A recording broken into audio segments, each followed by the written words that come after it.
Marianne e Leonard, Words of Love.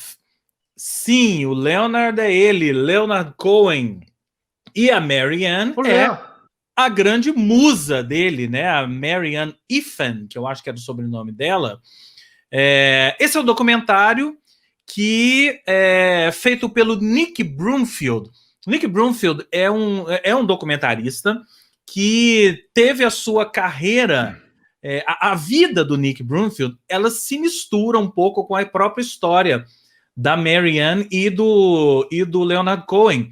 O Nick Broomfield foi amante da Marianne, para vocês terem uma ideia, né? Mas eu vou voltar à história lá.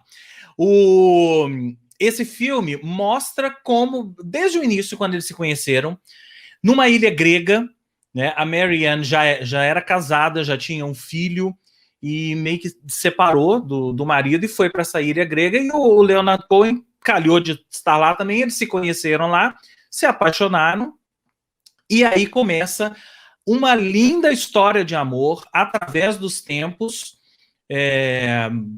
Para quem não sabe, quer dizer, acho que tá na cara, né?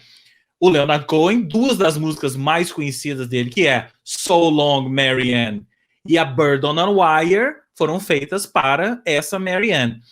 E aí o documentário vai mostrando toda a trajetória do relacionamento dos dois. Então eles se conheceram, se apaixonaram ali. Isso a gente está na década de 60, tá, gente?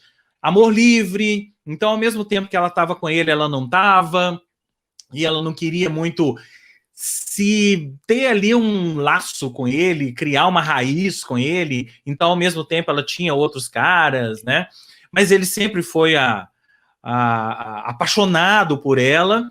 E nessa época, ele ainda não era um cantor, ele era um escritor, lançou um livro, escrito lá, né? Fez um livro escrito lá nessa ilha, e depois que ele engatou a carreira de cantor através de uma amiga, Judy Collins. Aí todo quem já conhece a história do Leonard Cohen já sabe que foi ela que gravou primeiro uma música dele, levou ele para o palco pela primeira vez. Tem essas cenas todas no documentário, tá? Ele indo no palco pela primeira vez e por aí vai. Só que aí ele engata a carreira de cantor e com sucesso mundial, né? Tô lá na década de 60 ainda, tá?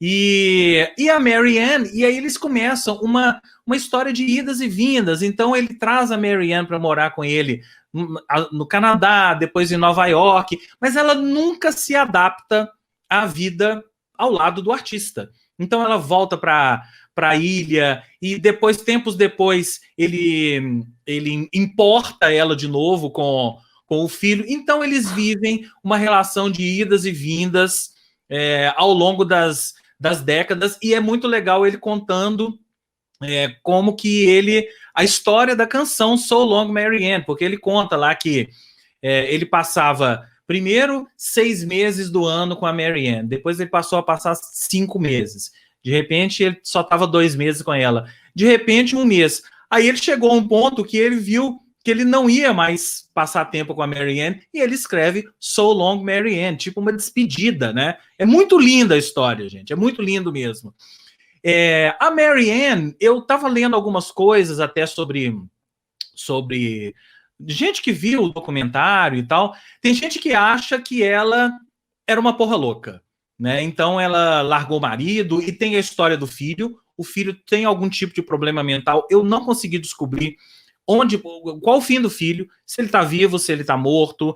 Ele passou desde a adolescência até a vida adulta, até sei lá quando, em instituições mentais, saía e entrava, né? Ela abandonou o filho, teve uma época que ela abandonou o filho com o marido e ficou morando na ilha. Então, ela tinha alguma coisa de um espírito livre demais, mas que esse lado... a impressão que dava é que era uma pessoa que não queria se prender, até um determinado momento que ela botou uma ordem na vida e casou com um norueguês e viveu com ele até o final da vida. Tem cenas lindas, tem o último encontro dos dois, que foi num show do Leonard Cohen na Noruega. Ele deu ingresso para ela estava lá na primeira fila. Tem essas imagens, né? E tem não vou contar. Eu ia contar aqui, mas eu não vou, porque o final do filme é muito emocionante. Eu quero que vocês assistam. Quase que eu dou o spoiler maior. Você tá no mudo aí, viu, Fernando? Tô no mudo. É. Você vai contar o final do filme, né, James? Pelo amor de Deus. Eu ia, né? quase que eu contei. Mas eu né? não vou contar. Exatamente para vocês assistirem. Acima de tudo, é uma belíssima história de amor de duas pessoas que, assim, tiveram um romance mesmo na década de 60 e ao longo das outras décadas tiveram essas idas e vindas, mas que o amor entre os dois nunca deixou de existir, por mais que um tivesse casado com outra e tal. E quem conhece a história do Leonard Cohen sabe que a Mary Ann foi a grande musa inspiradora dele, apesar de ter casado depois com a Suzanne, ter música para Suzanne e tal, mas a Mary Ann é que foi o grande... A gente fã de Leonard Cohen acha que a Mary Ann foi o grande amor da vida dele. Quem gosta de música, da história da música e tal, é imperdível. Mary Ann Leonard tá lá na Netflix, ok?